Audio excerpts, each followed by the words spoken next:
Welcome to my channel, my Showbiz Corner. Viewers, supporters, subscribers.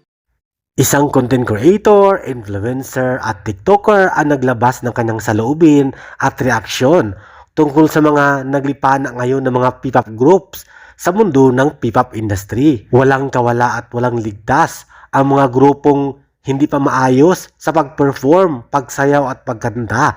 Sabi ni Kuya, itong content creator, na kung bakit basta-basta lang nilolaunch ang mga grupo dahil nga ba uso o gusto lang kumita ng pera.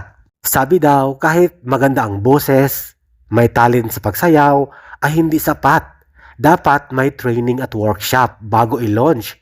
Salamat sa Diyos dahil ang SB19 ay talagang solid na solid, pulidong-pulido sa pagde-training. Matagal na sila nagsimula. Mahabang taon din ang ginugol ng SB19 at 1Z Entertainment para sa Mahalima.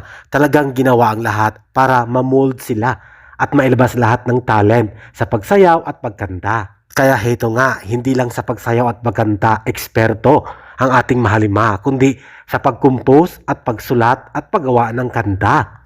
Ating panoorin at pakinggan ang reaksyon, sinasabi at komento ni Kuya tungkol sa mga bagong P-pop group ngayon na ang iba umano ay kulang sa training.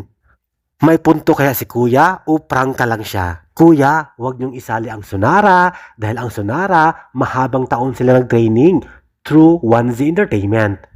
Meron lang comments about P-pop Hindi lahat ng lumalabas na P-pop groups dapat ready ng i-debut.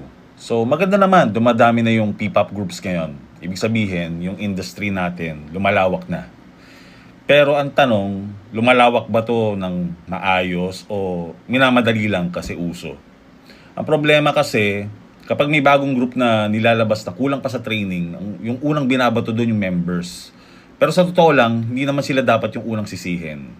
Kung kulang pa sa vocal training, sayaw, sa stage presence, saka sa chemistry, ibig sabihin yan, may mga management na nagdedesisyong ilabas sila kahit hindi pa sila ready.